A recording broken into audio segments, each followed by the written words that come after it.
सत्सङ्गत्वे निस्सङ्गत्वं निस्सङ्गत्वे निर्मोहत्वं निर्मोहत्वे निश्चलतत्वं निश्चलतत्वे जीवन्मुक्तिः पुनरपि जननं पुनरपि मरणं पुनरपि जननी जठरे शयनम् इह संसारे बहुदुस्तारे कृपया पारे पाहि मुरारे।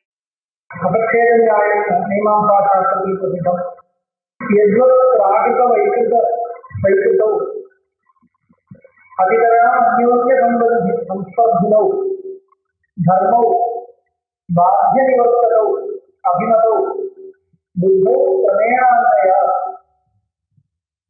पाठं व्यत्यय संभवति च तयोः बुद्धिक्रमो विद्यते पूर्वा पाठधर्मधीः इतरधीरन्त्या तथैवोक्ते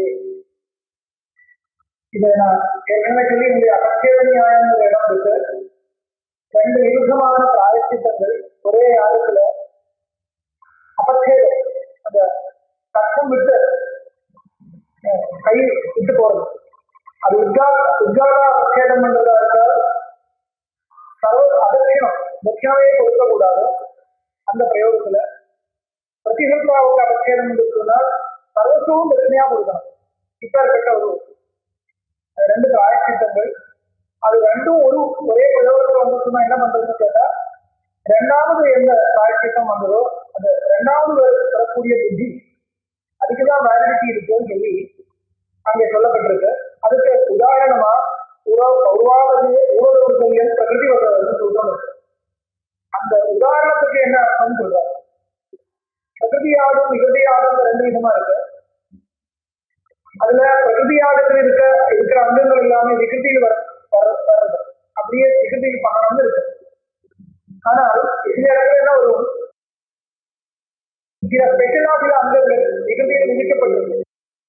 அங்க பாத்தியபாத பாவத்தை நிரூபணம் பண்றது உண்டு.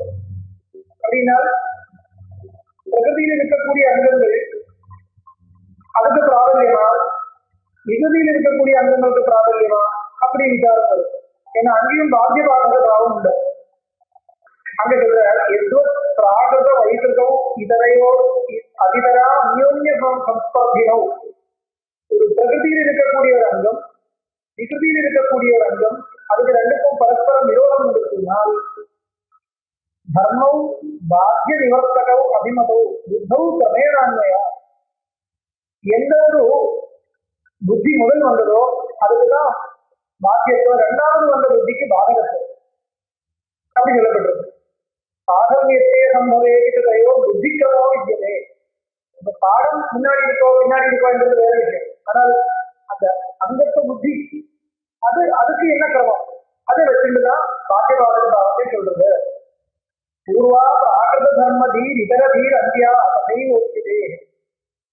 முன்ன இது பிராகிருதமான அங்கம் பிராகிருதம் நல்ல அர்த்தம் இல்லை, பிரகிருதியில் இருக்கக்கூடிய பிரகிருதியாகத்தில் விதிக்கப்பட்டுள்ள அங்கம், அந்த அங்கம் விகிருதியாகத்தில் விதிக்கப்பட்டுள்ள அங்கத்தினால பாதிக்கக்கூடியது சில இடத்துல.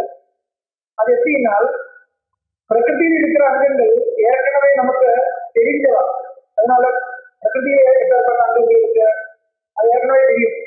அதனால அந்த புத்தி பூர்வ புத்தி. விகிருதியில் இருக்கக்கூடிய அங்கங்கள் புதுசா தெரியுது.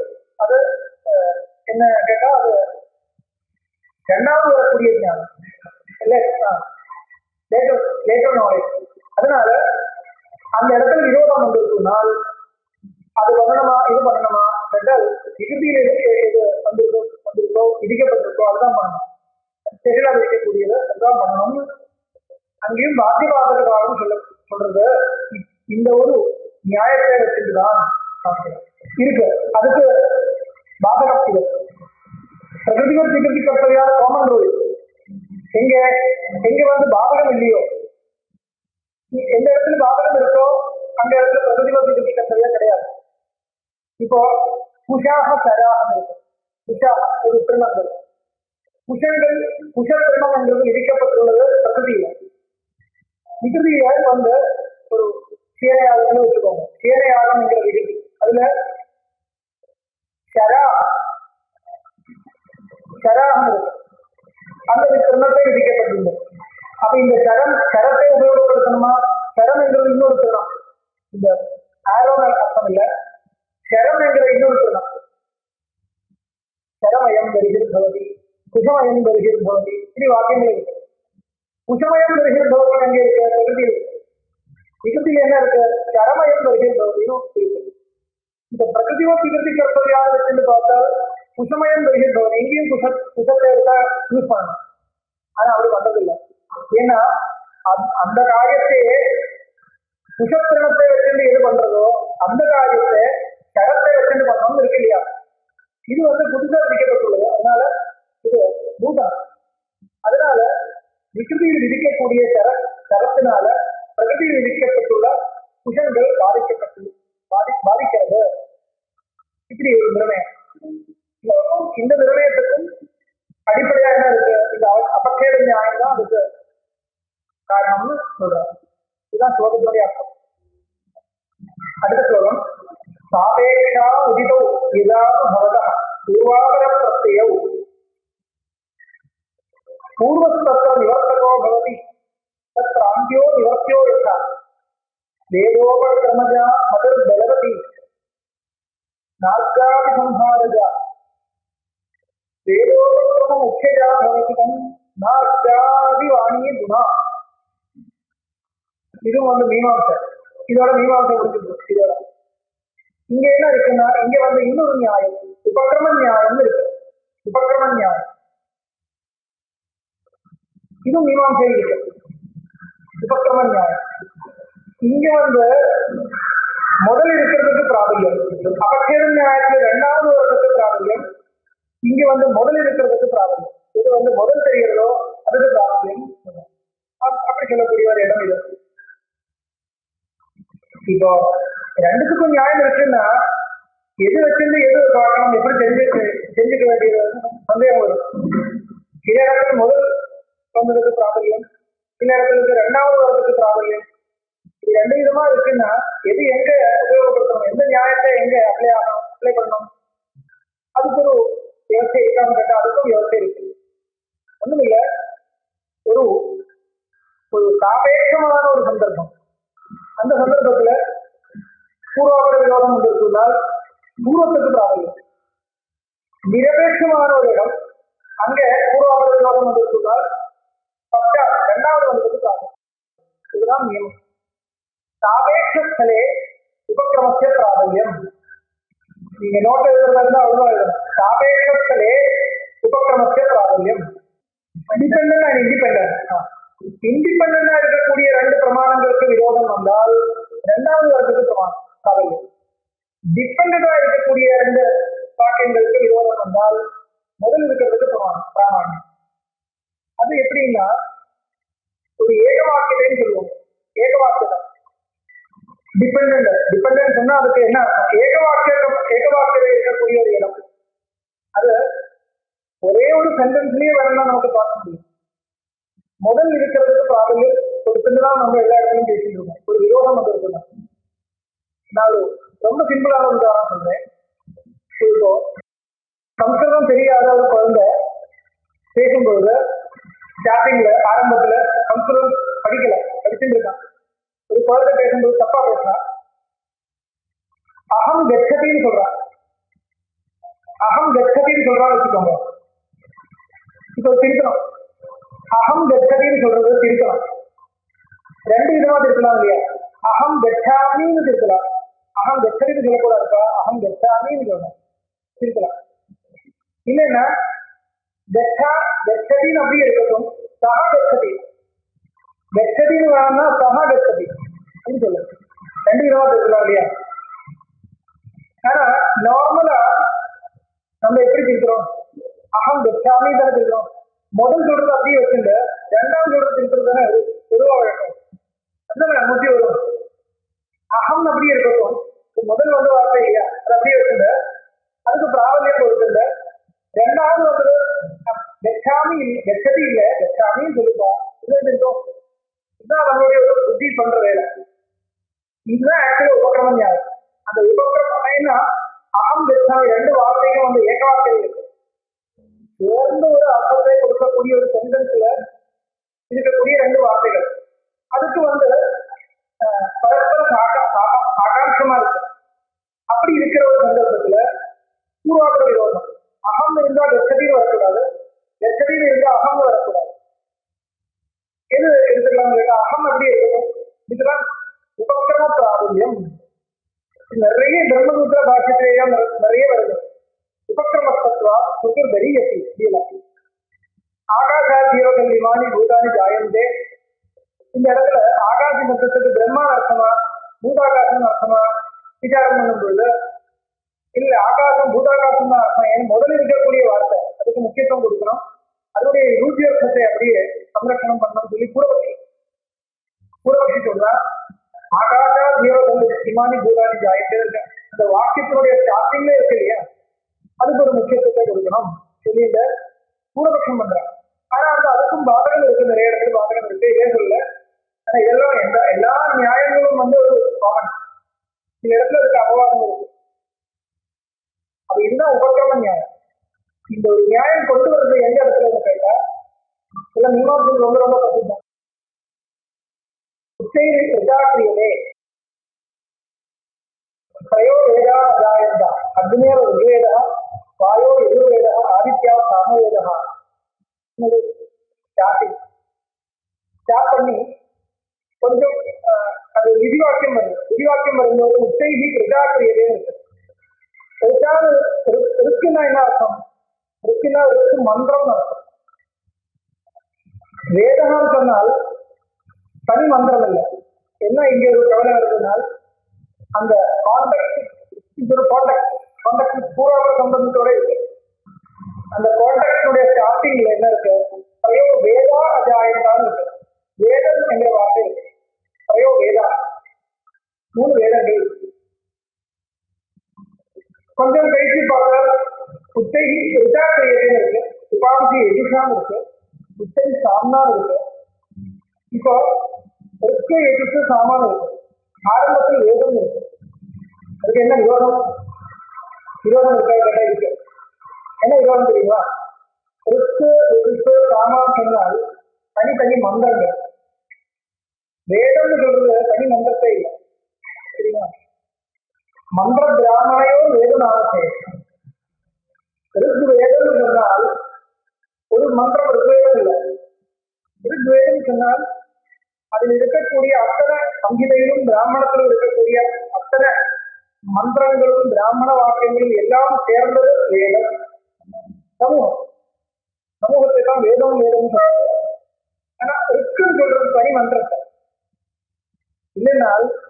இல்லைனால் அப்படி இல்லாத போனால் ஒரே ஒரு மந்திரத்தை படிச்ச ஒரு குழந்தை வேதம் படிச்சான்னு சொல்ல முடியுமா? ஒரு மந்திரம் வேதம் இல்லை, ஒரே ஒரு மந்திரம் படிச்சு வேதம் படிச்சா சொல்ல முடியாது. ஏன்னா மந்திர பிராமண சமூகம் அத்தனை வாக்கியங்களும் படிச்சாதான் வேதம் படிச்சு. அதனால இப்ப வேதத்தை பத்தி சொல்றதா மந்திரத்தை பத்தி சொல்றதான்னு ஒரு விவாதம் அந்த இடத்துல. அப்படி அதெல்லாம் ரொம்ப இது ஒரு பெரிய விஷயமா கேட்டா பெரிய விஷயம் தான். வேதத்தை பத்தி சொல்றதுன்னு சொன்னால் உச்சைகி எஜாக்கிரியதேங்கிற வார்த்தைக்கு ரிக்வேதா உச்சைக்கிரியதே அர்த்தம் இருக்கு. பிரயோகமே வித்தியாசமாயிடும், அதிஷ்டானம் வேற விதமாயிடும். அதனால அந்த விஷயத்தை நிர்ணயம் பண்ண வேண்டியதா இருக்கு. அது என்ன பண்றது? வேதம் அர்த்தம் வைக்கணுமா, தனி மந்திரம் அர்த்தம் எடுக்கணுமா என்கிற ஒரு டிஸ்கஷன். இப்ப என்ன நிர்ணயம் பண்றதுனால் ஆரம்பத்துல என்ன இருக்கோ அதுதான். ஏன்னா அது சாபேட்சமான ஒரு இடம். உபக்கிரமம், உபசம்ஹாரம் எல்லாம் சேர்ந்தது ஒரே கான்டெக்ட் இல்லையா? அதனால இது சிம்பிளா நான் சொல்றேன் அவ்வளவுதான். இதுக்குள்ள நிறைய விசாரங்கள் இருக்கு. ஒரு நிர்ணயம் எப்படி இருக்குன்னு சொன்னேன் அவ்வளவுதான். இந்த ஒரு நிர்ணயம் வர்றதுக்கு நிறைய ஸ்டெப் பை ஸ்டெப்பா தாட்ஸ் இருக்கு, விசாரங்கள் இருக்கு. ஆனா இவ்வளவுதான் நிர்ணயம். இந்த இவ்வளவு சிம்பிளா ஒரு நிர்ணயம் எடுக்க முடியுமான்னு கேட்டா இவ்வளவு சிம்பிளா இல்லை. இதுக்கு நிறைய இதுக்கு மேல விசாரங்கள் இருக்கு. ஆனால் அந்த இருக்கக்கூடிய முடிவு இதுதான். இதுக்குதான் உபக்கிரம நியாயம்னு பேர். இச்சை இருக்கா கிரியதைங்கிற சந்தர்ப்பத்துல உபக்கிரம நியாயத்தை வச்சுட்டு இது ஆரம்பத்தில் இருக்கோ அதுக்கு முக்கியத்துவத்தை கொடுத்து அது பிரபலமா வச்சுட்டு அங்கே வாக்கியார்த்த நிர்ணயம் பண்ணப்பட்டிருக்கு மீமாம்சா சாஸ்திரத்துல சொல்ற. சாபேட்சா உதிதோ சாபேட்சው உபக்கிரமம் சொன்னாலே அது ஏதோ ஒரு உபசம்ஹாரம் வரப்போறது மனசு வச்சிருந்தாங்க. இது உபக்கிரமம் உபக்கிரமம் சொன்னாலே தெரியறது இதுக்கு ஒரு உபசம்ஹாரம் இருக்கு, அதுவும் இதுவும் கனெக்டடா இருக்கும். அதனால சாபேட்சமான இடம். சாபேட்சம் உதிதோ ஏதாவது பவதா பூர்வாபர பிரத்யம் பூர்வப்பிரத்யம் அபர பிரத்யம் அப்படின்னா முன்னாடி ஒரு ஞானம் வருது பின்னாடி இன்னொரு ஞானம் வருது அப்பேற்பட்ட இடம். பூர்வஸ்தத்திர நிவர்த்தகோ பவதி தத்திர அந்தியோ நிவர்த்தியோ யதா. முன்னாடி இருக்கக்கூடியத பூர்வத்துக்கு பிராபல்யம் இருக்கு, அதுதான் நிவர்த்தகம் பிரபலம். நிவர்த்தியம் உத்தரத்தில் இருக்கக்கூடியது. இரண்டாவது இடத்துல நிவர்த்தியம் நிவர்த்திக்கப்படுறது நிவர்த்தகம் நிவர்த்தகத்தை பண்ணக்கூடியது பிரபலம். இது நிவர்த்தகமோ அது முக்கியம். பூர்வஸ்தத்திர நிவர்த்தகோ பவதி தத்திர அந்தியோ நிவர்த்தியோ யதா வேதோபக்கிரமஜா மதிர் பலவதி. இல்லையா உபக்கிரமத்துல பிரயோ வேதா அஜாயம்தான் இருக்கு. வேதம்னு சொல்லி உபக்கிரமம் இருக்கு. அப்புறம் இருக்குன்னு சொல்றது. இப்ப இருக்குன்னு எடுத்துக்கணுமா, இருக்கு வேதம் எடுத்துக்கணுமா, இருக்கு மந்திரம் எடுத்துக்கணுமா, இருக்கு வேதம் எடுத்துக்கணுமான்னு கேட்டால்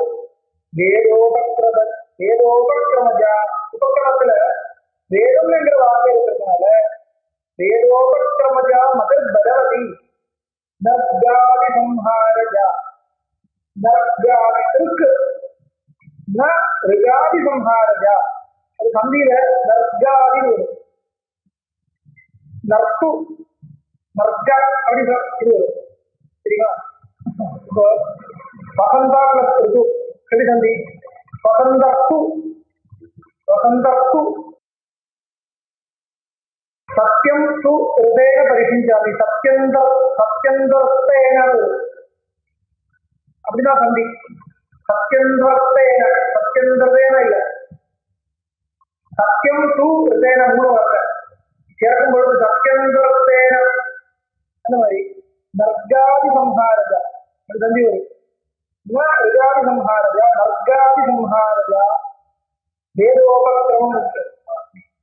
ரிது ஆதி அதான் பிளஸ் ஆதி நர்காதி.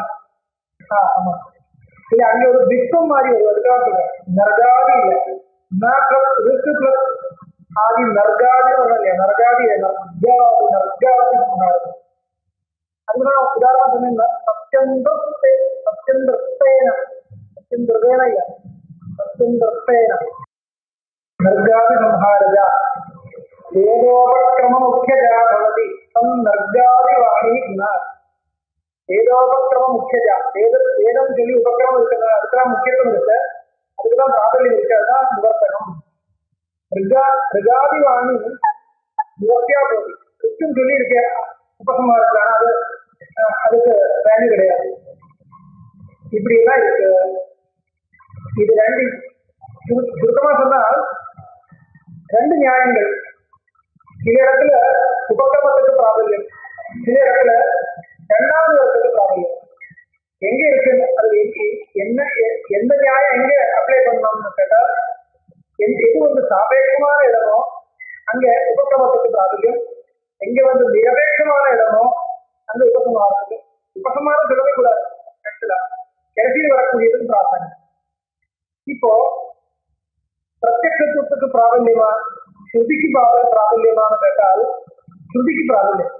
ஏன்னா ஸ்ருதி நிரபேட்சா, பிரத்யக்ஷ சாபேட்சா கிடையாது. பிரத்யக்ஷத்தை பார்த்து பயந்து ஸ்ருதி அர்த்தம் சொல்லல. தத்துவமசியில ஒரே உபதேசம், பிரத்யக்ஷத்தை பயந்து இல்லை. அதனால பிரத்யக்ஷத்தை கவனித்து பயந்து அப்படி சாபேட்சம் இல்லை. பிரத்யக்ஷத்தினால என்ன தெரியுதோ அது கவனிச்சு ரொம்ப சாதாரணமா சொல்லி ஜீவபிரம்ம ஐக்கியத்தை சொல்றதில்லை, டைரக்டா ஜீவபிரம்ம ஐக்கியத்தை சொல்றது. பிரத்யக்ஷத்துக்கு என்ன தெரியும் நீங்களே பார்த்துக்கோங்க. புரியுதா? ஜீவபிரம்ம ஐக்கியம் சொன்னால் ஜெகத்து நிச்சயம் சொன்னால் பார்க்கக்கூடிய உலகத்துக்கு என்ன அது நீங்களே பார்த்துக்கோங்க. அது நிதியோட வேலை இல்லை. அதனால ஸ்ருதி வந்து பிரத்யக்ஷ சாபேட்சமா ஒரு உபதேசத்தை பண்ற மாதிரி இல்லை. அது பாருங்க, பிரத்யக்ஷம் என்றது ஸ்ருதியோட உபக்கிரமம் சொல்ல முடியுமா? இது பிரத்யக்ஷம் என்றது ஒரு தனி பிரமாணம், ஸ்ருதி என்றது ஒரு தனி பிரமாணம் இல்லையா? இது வந்து ஒரு கான்டெக்ட்ல இருக்கிறத உபக்கிரமம் உபசம்பாரம் சொல்ல முடியும். அது கிடையாது. பிரத்யக்ஷம் என்றது ஒரு தனி பிரமாணம், ஸ்ருதி என்றது இன்னொரு தனி பிரமாணம். அதனால இதுக்கு ரெண்டுத்துக்கும் சாபேட்சம் கிடையாது. அதனால இந்த இடத்துல உபக்கிரம நியாயத்துக்கு பிரவൃத்தி இல்லை, அபச்சேத நியாயத்துக்கு தான் பிரவൃத்தி இருக்கு. அதனால உபக்கிரம நியாயம் ஒரு நியாயம் இருந்தாலும் அந்த நியாயத்தை வச்சிருந்து இப்போ இந்த பிரம்மாத்ம ஐக்கியத்தை சுத்தி சொல்றது கொஞ்சம் மாற்றமா என்கிற ஒரு சந்தேகப்படவே கூடாது. இங்க வந்து அபச்சேத நியாயம் தான் பிரவர்த்திக்கும். அதுதான் நிரபேட்சமான இடத்துல அபச்சேத நியாயம், சாபேட்சமான இடத்துல உபக்கிரம நியாயம் முடிஞ்சு போயிடும். ब्रह्मपुत्रमिति वाक्यगामिनो ब्रह्मपुत्रमिति शब्दयोर्द्वयो ब्रह्मशब्दबलवत्तरत्वतः ब्रह्मशब्दबलवत्तरत्वतः पुच्छशब्दपरति परिपीडनं मदम्. ब्रह्मपुच्छम என்கிற பிரம்மபுச்சம் பிரதிஷ்டா தைத்திரியத்துல பிரம்மபுச்சம் இது வாக்கியகாமினோ, இந்த வாக்கியத்துல பிரம்மா என்கிற வார்த்தை இருக்கு, புச்சம் என்கிற வார்த்தை இருக்கு. இந்த பிரம்மா என்கிற இந்த வாக்கியம் பிரம்மபுத்தம் பிரதிஷ்டா என்கிற வாக்கியம் பிரம்ம தத்துவத்தை பற்றி சொல்லக்கூடிய வாக்கியமா இல்ல ஏதாவது வேற விஷயத்தை பற்றி சொல்லக்கூடிய வாக்கியமா என்கிற ஒரு சந்தேகம் வரும்போது என்ன சந்தேகத்துக்கு காரணம் கேட்டால், பிரம்ம தத்துவத்தை பற்றி சொல்லக்கூடிய வாக்கியம்னு சொல்றதுக்கு ஒரு வார்த்தை உண்டு. ஏன்னா அந்த வாக்கியத்தில் பிரம்மாங்கிற வார்த்தை இருக்கு. ஆனால் இல்ல பிரம்ம தத்துவத்தை பற்றி சொல்லல, வேற ஏதோ விஷயத்தை பற்றி சொல்லுவாங்க இருக்கு என்கிறது தோன்றதுக்கும் இடம் இருக்கு. என்ன காரணம்? உச்சம் என்கிறது உச்சம் சொன்னா என்ன? வாழ இந்த பட்சிகளுடைய செய்தி, அதுதான் புச்சம்னு சொல்றது. இப்போ புச்சத்தை பற்றி சொல்றதா பிரம்மத்தை பற்றி சொல்றதா? அதுவும் சொல்றது இதுவும் சொல்றது சொல்ல முடியாது. என்ன வாக்கிய பேதம் எங்களுக்கு தோஷம் வருது. சேர்ந்து ஒரு அர்த்தத்தை சொல்லணும். அது என்ன பண்றது கேட்டால், இது வந்து சாபேட்சமான இடம் தானே. இதுதான் சொன்னேன் அகங்கச்சதி, அது அர்த்தம் வச்சுக்கோங்க. அகங்கச்சதி மாதிரி இருக்கு. பிரம்மான ஆரம்பத்தில் இருக்கு, உச்சம் ரெண்டாவது இருக்கு. பிரம்ம தத்துவத்துக்கு முக்கியார்த்தத்தை விடணுமா, உச்ச தத்துவத்துக்கு முக்கியார்த்தத்தை விடணுமா? உச்ச தத்துவத்துக்கு முக்கியார்த்தத்தை விட்டுக்கோங்க. பிரம்ம தத்துவத்துடைய முக்கியார்த்தத்தை சம்ரட்சணம் பண்றதுக்காக உச்ச தத்துவத்தினுடைய முக்கியார்த்தத்தை விட்டு ஒரு கௌரார்த்தத்தை எடுத்துட்டு சரி பண்ணலாம். அப்படி வச்சுங்க இந்த வாக்கியம் பிரம்ம தத்துவத்தை சொல்லக்கூடிய வாக்கியம் தான், தாராளமா நிர்ணயம் பண்ணலாம். ஏன்னா உச்ச தத்துவத்தை நீங்க பயப்பட வேண்டாம். அந்த சப்தம் ரெண்டாவது ஒன்று இல்லையா, உபக்கிரமத்தில் இல்லையே. உபக்கிரமத்தில் பிரம்மகத்தம் தானே இருக்கு. அதுக்குதானே உபக்கிரம நியாயத்தினால இது சாபேட்சமான இடம். ஏன்னா ஒரு வாக்கியத்தில் இருக்கக்கூடிய ரெண்டு வார்த்தைகளும் சேர்ந்துதானே விசிஷ்டார்த்தத்தை கொடுக்கிறது. தனித்தனி அர்த்தபோதகம் இல்லை. அதனால இது சாபேட்சமான இடம். சாபேட்சமான இடமா இருந்தால் உபக்கிரம நியாயத்துக்கு தான் அங்க பிரவர்த்தி. அதனால உபக்கிரமத்தில் இருக்கக்கூடிய பிரம்ம சப்தத்துக்கு பிராபல்யத்தை கொடுத்து உச்சம் ரெண்டாம் தடவை வருது, அதுக்கு முக்கியார்த்தத்தை விட்டு புச்சம் என்ன சொன்னா என்ன? புச்சம் மாதிரி புச்சம் பட்சிணா யதா தயனாய புச்சம் பிரதிஷ்டா பவதி, பிரம்ம புச்சம் பிரதிஷ்டா. அந்த ஆதாரம் அப்படின்னு அந்த புச்சத்தை வச்சுதான் அந்த பேலன்ஸ் பண்ணுவோம் பட்சி. அது இல்லைன்னா பேலன்ஸ் பண்ண முடியாது.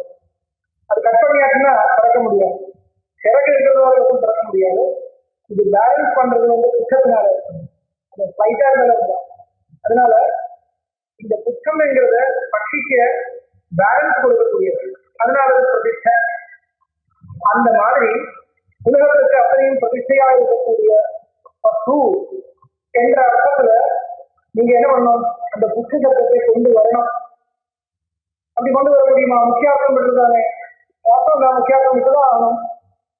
நீங்க என்ன பண்றது? நீங்க பிரம்மசப்தத்துக்கு முக்கியார்த்தம் விட போறீங்க, அது தப்பு தானே. இப்ப ஏதோ ஒரு சப்தத்துடைய முக்கியார்த்தத்தை விட்டுதான் ஆகணும்னு சொன்னால் முதல் இருக்கிற சப்தத்தினுடைய அர்த்தத்தை விடணுமா, ரெண்டாவது இருக்கக்கூடிய சப்தத்தினுடைய அர்த்தத்தை விடணுமா கேட்டா முதல் சப்தம் அப்படியே வச்சுக்கோங்க. ரெண்டாவது இருக்கிற சப்தத்தினுடைய அர்த்தத்தை கொஞ்சம் கௌனமா வச்சுட்டு வாக்கியார்த்தம் பிரிப்படுத்தலாம். இது வச்சுதான் என்ன சொல்றது, பிரம்மபுத்தம் பிரதிஷ்டா என்கிற வாக்கியம் பிரம்ம தத்துவத்தை சொல்லக்கூடிய வாக்கியம் தான் என்கிற தைத்திரிய உபநிஷத்துல ஆனந்தமயாதிகரணத்துல இந்த விஷயம் நிர்ணயம் பண்ணியிருக்கா. அங்கே உபக்கிரம நியாயம் தான் வருது. பிரம்மபுத்தம் இது வாக்கியதாமினோ பிரம்மபுத்தம் இது சப்தையோ துவயோ பக்கம் இல்லையா, பிரம்மா புத்தம் இது துவயோ சப்தையோ பிரம்ம சப்த பலவத்பரத்வதா. பலவத்பரமான சப்தம் என்ன? பிரம்ம சப்தம். என்ன காரணம்? ஆரம்பத்தில் இருக்கு. உச்ச சப்த பரிபீடனம் மதம். உச்ச சப்தத்தினுடைய பரிபீடனம் பண்ணணும். பீடனம் சப்தத்தினுடைய பீடனம் பண்றது முக்கியார்த்தத்தை உச்ச சப்தத்தினுடைய முக்கியார்த்தத்தை விட்டு இங்க பிரம்ம சப்தத்தை வச்சுட்டு அர்த்தம் பண்ணிக்கணும். அசய விபக்ரமண அல்பதரம் பவதி பிரபூத உபசங்கிரகணம் உபசம்ஹரணம் பலவத்ததா கரணமேவ பவேத் உபயோ விரோதமயே விதராம். அத எத் உபக்கிரமணம் அல்பதரம். இப்போ நார்மலா சொல்லும்போது உபக்கிரமத்துக்கு பிராபல்யம் இருக்கு, ஔசர்கிடம். காமனா சொல்லும்போது அதுதான். ஆனால் உபக்கிரமத்தில் இருக்கிறது கொஞ்சம் தான் இருக்கு, உபசம்ஹாரத்தில் நிறைய இருக்குன்னா உபசம்ஹாரத்துக்கு பலம் இருக்கு, அதுவும் இருக்கு. இதுதான் ஆகாசாதிகரணத்தில் சொல்லப்பட்டிருக்கு. உபக்கிரமத்தில் ஒரு ஆகாசம் என்கிற ஒரு வார்த்தை இருக்கு. அந்த வார்த்தைக்கு பிரசித்தமான அர்த்தம் பூதாகாசம். ஆனால் உபசம்ஹாரத்துல பிரம்ம லிங்கங்கள் நிறைய இருக்கு.